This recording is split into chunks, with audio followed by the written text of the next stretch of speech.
Maayong gabi kanatong tanan. Dool na ang pista. Kano sa gani ang pista ninyo sa parokya? Karong so sugod na magpangimbitar ha. Kay kadool na Lunes na karon, pipila ka adlaw mao na gayud ang kapistahan sa mahal nga birhen sa inahan sa kanunay panabang. Nadungog na to ang mga pagbasa nga basa karong adlaw. Kay karong pong adlaw mao man ang memorial sa mahal nga Birhen Maria, Mother of the Church. Atong pagbasa gikan sa Genesis in chapter 3. Unya ang atong gospel mahitungod pod sa kamatayon ni Jesus didto sa Kalbaryo nga naa sa tiilan sa krus ang mahal nga Birhen Maria kuyog sa pipila ka mga babae. So, wato paminaon o pamalandungan nato ang mga eksena. Ang una dito sa unang pagbasa, human mahulog sa sala ang atong mga unang ginikanan, ang Dios diha dayon sa pagkahulog sa atong mga ginikanan, misaad dayon siya nga adunay ipadala nga usa ka manunubos, usa nga magpasaylo sa atong mga sala. Apan kining manunubos nga yang ipadala, dili mo ambak nga niskalibutan, kundili mahimo siyang anak sa usa ka babae. Og miingon dito nga himuon niya nga ang babae og ang bitin manag-away. Dugmukon ang ulo sa bitin ug mopaakpod ang bitin sa iyang kiting. Makita nato kanang image sige, makita tagid sa may image sa Birhen. Dili klaro diha sa inans kanang panabang, nakakita mo Milaria Milagrosa, Our Lady of the Miraculous Medal, Immaculate Conception o uban pa, di ba? Unsa may gitamakan sa mahal nga Birhen? Ang bitin. To illustrate Genesis chapter 3 nga ang babae dugmukon niya ang ulo sa bitin ug ang bitin mupaak usab sa iyang kiting. Nganong makahimo man ang mahal nga Birhen ni ana? It is not because of her own power, but because of the seed, because of Jesus, nga anaa sa iyang taguangkan, nga anaa kang Maria, the fullness of grace. So ang gihisgutan nga babae dito sa unang pagbasa nga mahimong inahan sa magtubos nato, dili si Eva. Tungod kay si Eva, nabuntog na siya sa gahom sa sala. Nabuntog na si Eva. Dili na siya makasukol, dili na siya makapanimalos o dili na siya makabuntog sa yawa tungod kay siya nahulog sa sala. Busa pag-ingon sa atong amahan sa Dios nga himuon ko nga manag-away ang babae og ang bitin, ang iyang kaliwat ug ang kaliwat sa bitin. He was never talking about Eve. He was talking of a woman nga makabarog, makaharong og makabuntog sa yawa because of the seed, and that seed is Jesus. Usa ka babae nga wala matapti sa sala, usa ka babae nga wala mabuntog sa yawa, o kanang maong babae mao ang mahal nga Birhen Maria. Pag-adto bitaw sa anghel, gisugo ang anghel nga si Gabriel ngadto sa lungsod sa Nazaret. Didto giingnan gisugo siya sa pagpaybalo sa usa ka babae, og ang ngalan sa maong babae si Maria. Lucas 1:28. Og miingon ang anghel kaniya, maghimaya ka Maria, puno ka sa grasya, ang Ginoo anaa kanimo. Unsay makapahimo sa mahal nga Birhen Maria nga makabuntog siya sa yawa, nga matamakan niya ang ulo sa yawa, nga malupig niya ang gahom sa yawa? Puno siya sa grasya. Nganong puno siya sa grasya? Kay ang Ginoo anaa kaniya. The source and fullness of grace is only God, and that God settles in the womb of Mary. So nganong naagitamakan diya sa imahin sa malngabian, gitamakan ang bitin tungod kay si Mary, ingon sa anghel, ang Ginoo anaa kanimo, og siya nga anaa kaniya ang Ginoo nakaangkon sa fullness of grace, o kanang maong fullness of grace was enabled Mary to step on the head of the serpent. So ang paglaom gyud sa kalibutan nga ang manunubos moabot nining kalibutana, ang mahal nga Birhen Maria. O kanang maong mahal nga Birhen Maria nga gipuno sa grasya. Grasya, ang Dios mao ang kahingpitan sa grasya, o kanang maong kahingpitan ana sa taguangkan ni Maria. Si Maria nahimo karon nga atiman, nahimo siya nga caretaker of the source of grace. And Mary, sa iyang pag-anak kang Jesus sa kalibutan, iyang gipahimugso ining kalibutana ang tuburan sa tanang grasya, busa kining kalibutan nga tong gipuy-an na puno sa grasya. Kaya nagdala ang mahal nga Birhen Maria.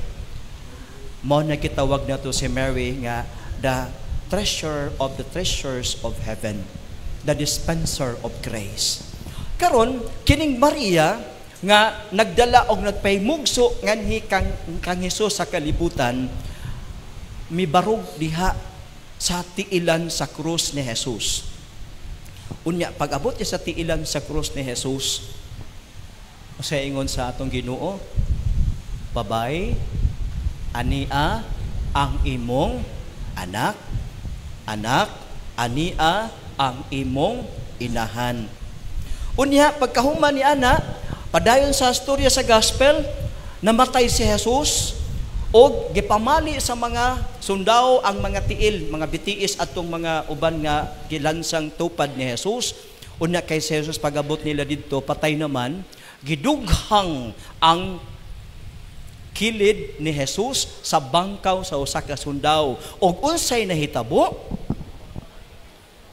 Mibuhagay ang dugo og tubig.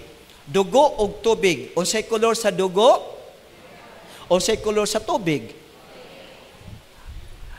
Ni adtong pagkamatay ni Jesus sa krus, mibuhagay ang fullness of divine mercy. The fullness of God's forgiving love was poured out into this world. So this world is forgiven by the grace of God. Mao nang ang divine mercy gibubo sa diyang gidughang ang kilid ni Jesus. So mga igsoon, in the Gospel of John manggod, ang passion, ang death, ang resurrection o ang Pentecost is just one event. It happens at once. Sa atong celebration, we stretch that because it is so important that we stretch that into 50 days. But in the Gospel of St. John, only one event.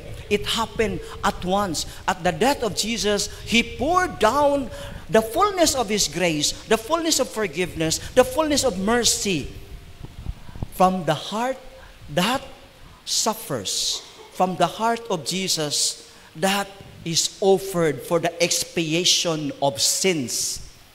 So makita na to ang Sacred Heart of Jesus. Makita na to ang divine mercy witnessed by Mary.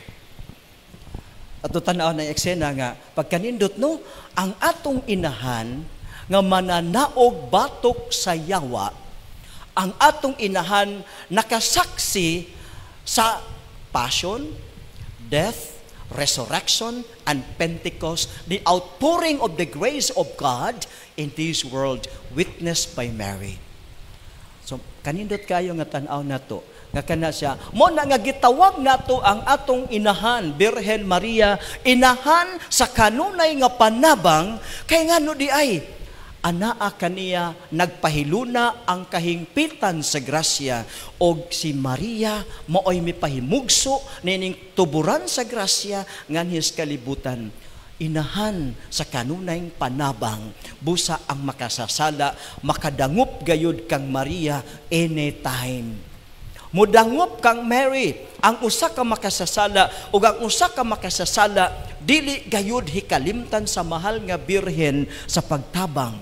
Kay ngano di ay siya ang tinubdan, anaa sa iyang taguangkan, nagpahiluna ang tinubdan, o in due time, ang maong tinubdan, gipahimugso ni Maria ni ining kalibutan. O sa pagkahimugso ni Jesus, ang kalibutan na puno sa grasya.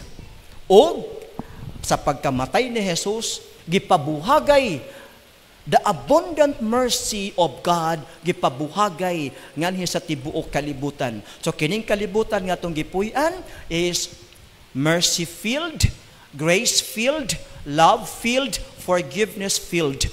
Puno kini sa kaluoy, kugma, pagpasaylo sa Ginoo. Mao man bitaw nga bisag mikayab na si Jesus ngadto sa kalibutan, unsay mando niya sa mga tinun-an. Kung pasayloon ninyo ang mga sala sa mga tao, pasayloon kini. Gibilin, wala gidala ni Jesus ang mercy of God, pabalik ngadto sa iyang amahan, gibilin sa kalibutan diha sa simbahan, mo na nga naata kan confession or sacrament of reconciliation. Because whoever comes to the confessional with a repentant heart, the mercy of God overflows. That mercy that comes from the atoning heart of Jesus, the Sacred Heart atones for our sins. The divine mercy dispenses the grace of God, of forgiveness, of mercy, of love sa kalibutan. Witnessed by Mary. Pagkanindot kay nakawitness ang mahal nga Birhen Maria. O kay nakawitness ang inahan sa nahitabo dito ni atong higayuna dito sa Kalbaryo, ang inahan ni Jesus gipahimugso nga mahimong inahan usab nato, og ang mga nagtuo sa Ginoo gipahimugso nga simbahan. So, akong giingon sa Gospel of John, it happens at one event. This is just one event in the Gospel of John. Na kung ini makita nato sa Ebanghelyo, mamalandong ta nga si Maria nakigunong sa iyang anak diha sa katapusang kasakit pagkamatay ni Jesus, anaa ang mahal nga Birhen Maria. O kining mahal nga Birhen, sa wa pa mamatay si Jesus sa krus, mingon siya, babay, ania ang imong anak. Anak, ania ang imong inahan. Butang ipasabot ka nato nga ang mahal nga Birhen Maria, giila siya nga inahan lamang ni Jesus. Apan sa kamatayon ni Jesus, before si Jesus nabugtuan siyang gininhawa, ang mahal nga Birhen Maria, gihimong gasa ni Jesus, alang kanato nga magtutuo, gihimong inahan, sama nga siya inahan ni Jesus. Busa kitang tanan, mga anak ni Maria, gipahimugso ang tanang magtutuo, nga anak ni Maria, didto mismo sa tiilan sa krus ni Jesus, didto sa Kalbaryo. Mao nang gitawag nato ang mahal nga inahan, atong inahan, ang mahal nga Birhen Maria, atong inahan. Kanus amang tagipahimugso ni adtong si Jesus nagbitay sa krus, si Maria gihimo niya nga atong inahan, og siya atong inahan, makadangop kita ngadto kaniya, og sigurado kita nga kining atong inahan muunong sama nga giunungan niya ang iyang anak nga si Jesus. Kita gihimo ang putang anak ni Maria by our Lord Jesus, sigurado kita nga unungan usab kita sa mahal nga Birhen. Mao nang gitawag nato inahan sa kanunay panabang. Unungan ka sa mahal nga Birhen Maria. Naakay problema, naakay sakit, naakay kahadlok, naakay gikalisangan o guban pa, nakay gipas-an karon nga mga bulubog-at nga palasanon, ayaw kalimot nga adunay nanay nga mobarog tupad kanimo aron ikaw ubanan sa imong kipas-an, ubanan sa imong kahadlok, adunay nanay nga mobarog. Mao man bitaw nga ang imahin sa inahan sa kaning panabang, si Jesus sadyang human as he was, nakakita sa vision about his incoming death. Nahadlok ang batang Jesus, ang tao, ang nagpakatao nga Dios, nahadlok siya in his humanity, Midagan ngadto kang Maria mo nang iyang sinilas in taon natangtang ang usa kay ang iyan agi-illustrate ba nga ang human Jesus like us nahadlok siya asa sa midagan kanang mahadlok ka kinsa iyong sangpiton itay o inay asa man kamudagan nanay o tatay inahan ang inahan sa kanyang panabang nag-invite nato when you have problems run to mama. Naakay bugat nga gipas-an, run to mama. Naakay ka ng balatian, run to mama. Whatever you need, run to mama. Because Mama Mary is the dispenser of grace. Pagkanindot to, kanang atong patrona ba? Atong patrona din sa babag. Pagkanindot kaayo, nga atong pamalandungan ang iyang kinabuhi. Witness siya sa pagbubo sa Dios sa grasya og ang mahal nga Birhen Maria diha sa Kalbaryo nahimong atong nanay og kita nahimong iyang anak. Ang iyang anak nga si Jesus giunungan sa mahal nga Birhen og kita nga mga nahimong anak ni Maria dito sa Kalbaryo dili ka biyaan. Dili ka pasagdan. Bisag nag-antos ka, ikaw nag-suffer ka sa imong balatian, nag-suffer ka sa imong problema, hinumdumi. Our mother suffers with you. Our nanay, Mary, suffers with you. Mo na nga, naakay kauban, wala ka mag-inusara. Sa imong kahadlok, our mother is our secure refuge. Daganta ngadto sa atong inahan. Mo na nga, importante sa ato sa simbahan, magdebosyon kang Maria. Ang simbahan sugod sa pagsugod sa pagkahimugso sa simbahan kahapon Pentecost, birthday of our church, anaa si Maria kuyog sa nahimugso nga simbahan.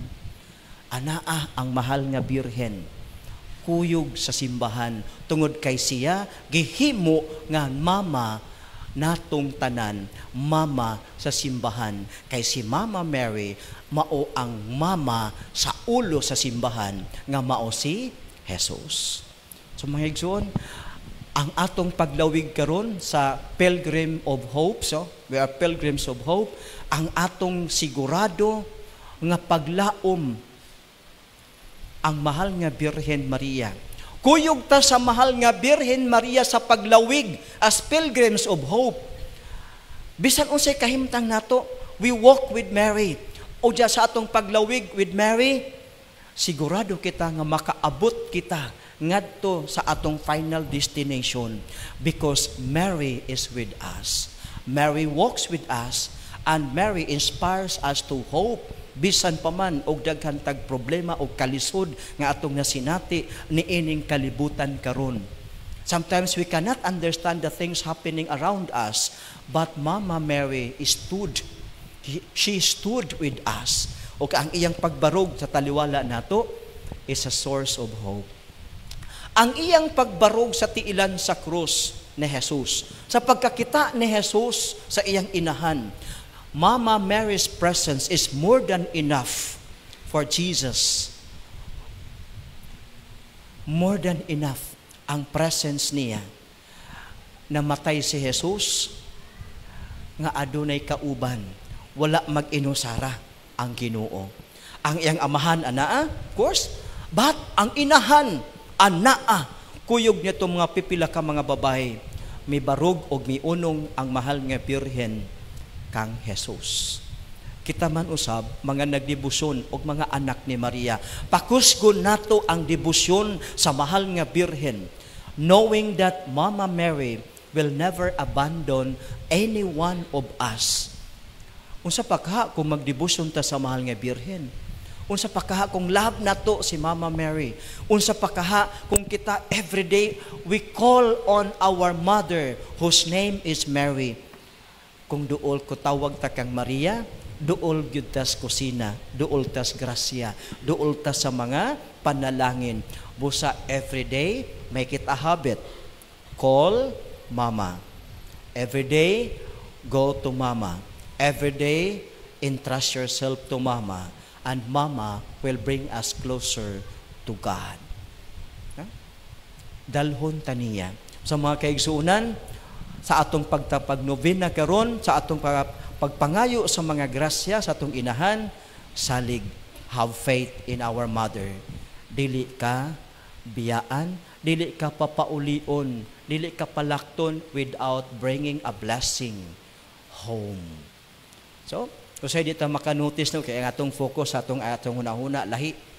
But Mama Mary says to it, nga ikaw ug ako, after this Mass, after your devotion, after you said the novena, you will never go home without bringing a blessing home. Without blessing to your home.